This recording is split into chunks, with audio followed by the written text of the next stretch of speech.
Hey, what's up everybody and welcome back to News Dose. So, we all know for a fact that Sony and PlayStation are looking for more acquisitions. This is no big secret as they've been very clear about their desire to pick up more studios. But the question for us fans is, who's next? Well, there has been a lot of smoke around one studio, or in this case, a publisher, and that continues on today as more smoke surrounds a PlayStation Square Enix acquisition. Yeah, this might actually be happening after all, according to somebody that could actually be in the know. So we'll talk about that a little later on today in whether or not it's possible. Also, Nintendo has been absolutely amazing this generation. Their output has seriously been very impressive, and it looks like they just got another must-own game, so we'll talk about that one as well. To start today off, though, we do have some Xbox news as they're now partnering up with Verizon to sell the Xbox Series X and S through its Xbox All Access financing plan, where you pay monthly payments at zero interest rather than purchasing it all out immediately up front. This is actually a very nice option to have, and starting July 28th, Verizon will offer several different options starting at $25 a month for 2 whole years. This includes an Xbox Series and a 2-year subscription for Xbox Game Pass Ultimate, which is definitely a nice little inclusion there.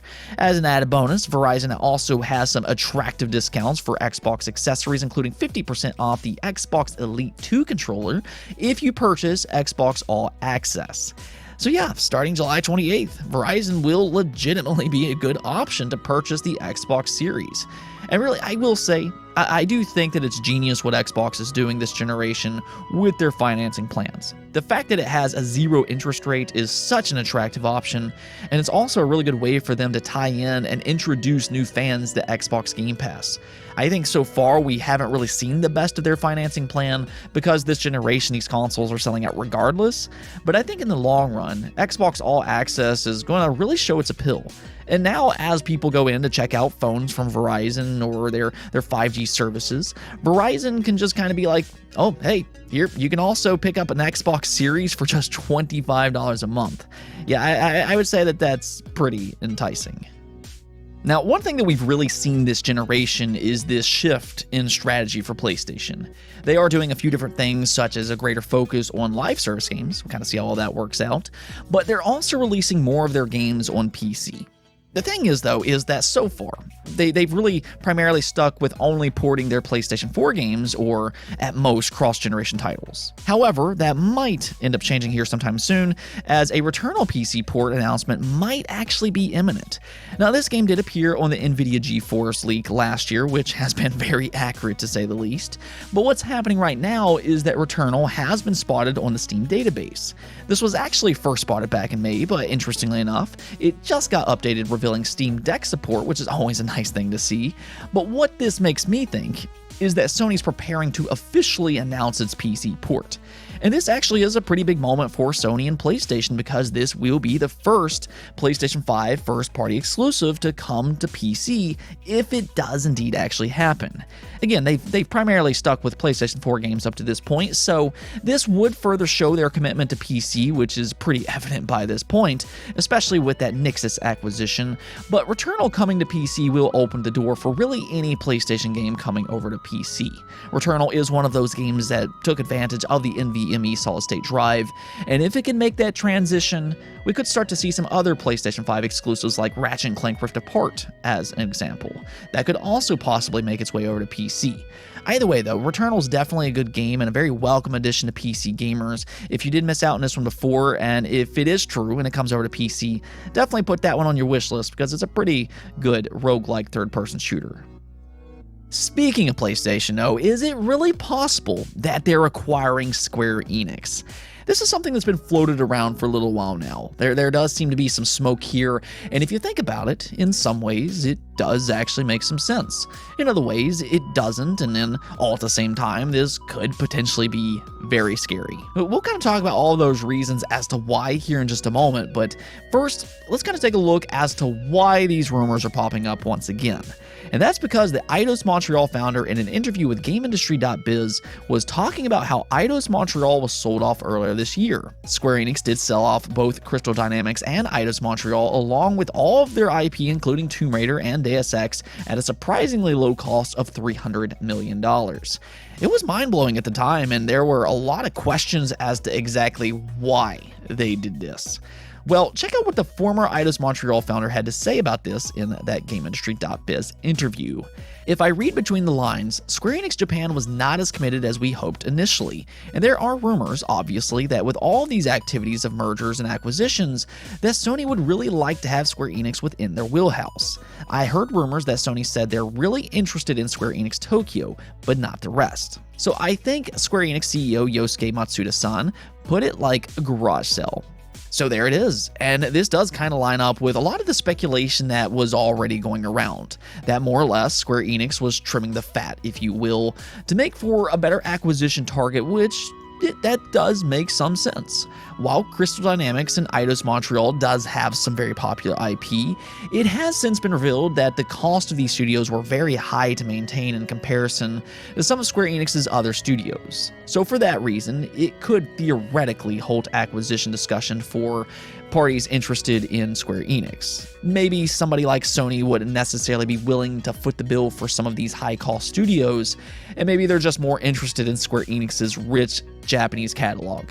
And I mean, if you do think about it, that is the real value of a company like Square Enix. You would essentially own some of the most beloved Japanese IP to ever exist, such as Final Fantasy. You have Kingdom Hearts, there's Nier, there's Chrono Trigger, and the list just goes on and on. They have a massive catalog of IP.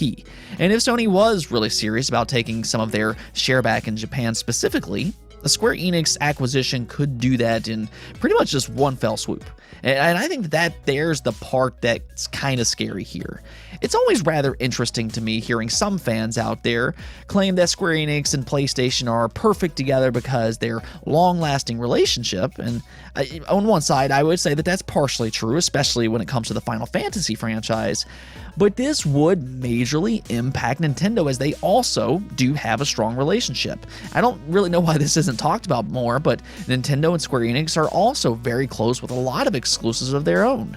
Bravely Default, Live Alive HD that just recently released, and Octopath Traveler all debuted as Switch exclusives. Square Enix has also been one of their best supporters, and with the success that the Switch has had in Japan specifically, it's debatable that they're also perfect partners as well. That's because both PlayStation and Nintendo do have a strong relationship with Square Enix. So a Square Enix acquisition, that would significantly impact Nintendo if Sony were to lock down their future games. And I think that if Sony were to do that, franchises like I just mentioned, I believe that they would sell a lot less as PlayStation exclusives. That to me is the part that I don't think that makes a lot of sense here. The games that Sony really would want to lock down as exclusive PlayStation titles are Square Enix's bigger AAA games that they're already pretty much locking down anyways, such as Final Fantasy VII Remake, you have Final Fantasy XVI and Forspoken, all of which will be exclusive to PlayStation, or at least timed exclusives. Those games, they fit PlayStation very well, whereas something like Live Alive HD, I think that fits Nintendo better. I mean, Nintendo does make up a large portion of Square Enix's overall sales for a lot of their games. Again, that's where I think that this kind of doesn't make sense. But that is one part that we don't really know though, because hypothetically, if Sony really does acquire Square Enix, we really don't know their intentions. I mean, if you asked me this a year ago, I'm automatically thinking that it's just going to be everything's going to be exclusive to PlayStation after an acquisition. But as we saw earlier this year, they did acquire Bungie, and, well, they are keeping all of their future games multi-platform. And they could actually do the same with a lot of Square Enix's games. They could just keep them multi-platform, and instead they could leverage their IP to grow their anime business, and then also push their PlayStation Plus Extra subscription even further. If they were to put a majority of Square Enix's titles into PlayStation Plus Extra, well, that suddenly would make for a much more enticing service. Much like the Microsoft Activision Blizzard acquisition, the primary reason could actually be for their subscription service as opposed to exclusive titles. So I think that that's where some of this could possibly make more sense. As of this moment, though, it is important to keep in mind that this is still only a rumor. The former Eidos Montreal founder never actually mentioned where he'd heard this rumor, and things do constantly change. So there's still no guarantee on any of this, but at the same time, smoke definitely does continue to rise here. That much we know. I want to hear y'all's thoughts about this, though. Do you think it'll actually happen, and does it excite you, or does it instead make you nervous? Let me know in the comments below. Let's go ahead and talk about Nintendo, though, because really all generation long, they have just been absolutely killing it. The Switch has consistently been the best-selling console, with it breaking all kinds of records along the way.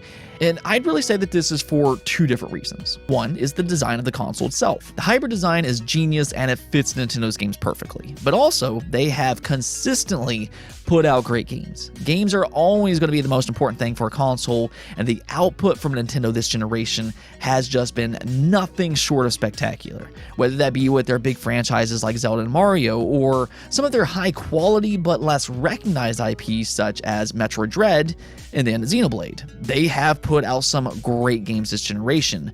This is the exact reason on why the Nintendo Switch is just so good. And we're seeing that once again with Xenoblade 3. Of course, it's releasing on July 29th, but reviews are out today, and it currently has an 89 overall score on Metacritic with 64 positive ratings and only 3 mixed.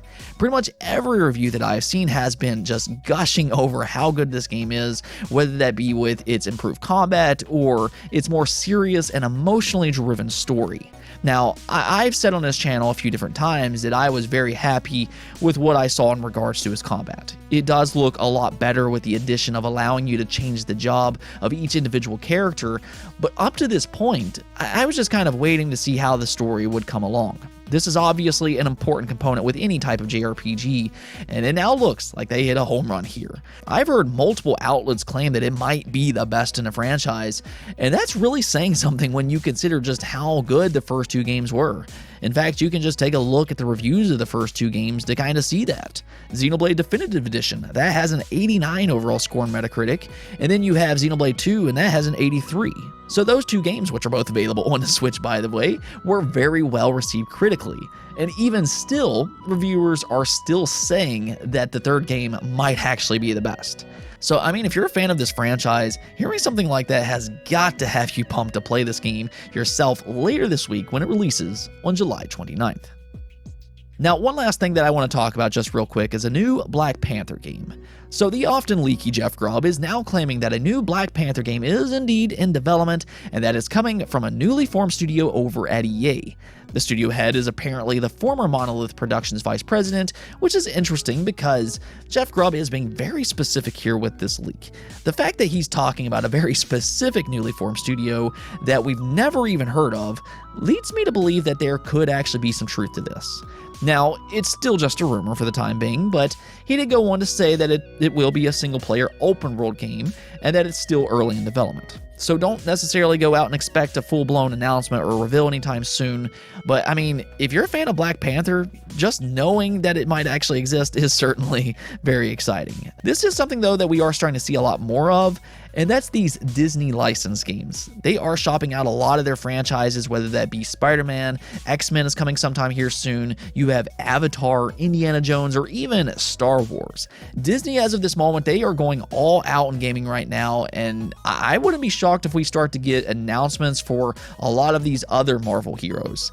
If that's the case, though, the one that I would like to see personally would be Daredevil. Daredevil's just always really kind of stuck out to me, which is why I'm excited the show is coming back. But yes, Black Panther, though, is still pretty cool, and that one might be coming sometime here soon, coming from EA. Let's go take a look at the poll of the day, though, where I asked you all, are you going to pick up Xenoblade 3 later this week when it releases? Of course, we talked about the reviews earlier and just how amazing this game sounds so far, but based on the results here, only 16% of you all will be picking up Xenoblade 3, while 64% of you said no, and the other 14% are undecided.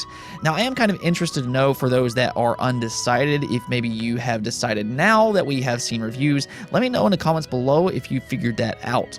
that could potentially raise it up closer to 30% depending on how many of you all decide yes. What I'm personally hoping for, though, is that we'll just continue to see the Xenoblade franchise grow with Xenoblade 3. I mean, it definitely has the reviews right now to do just that.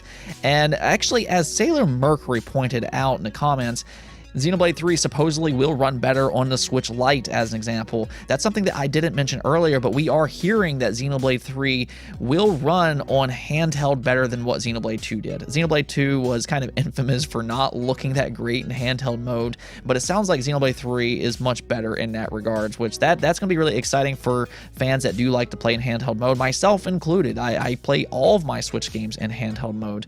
But nonetheless, Xenoblade 3 is right around the corner, and it does look like some of you all are excited to play it this weekend. Anyways, though, that's it for this episode, but if you liked the video, don't forget to bell notification and subscribe button for more content just like this. Also, if you'd like to support the channel through Patreon, thank you for making this content possible. Peace out.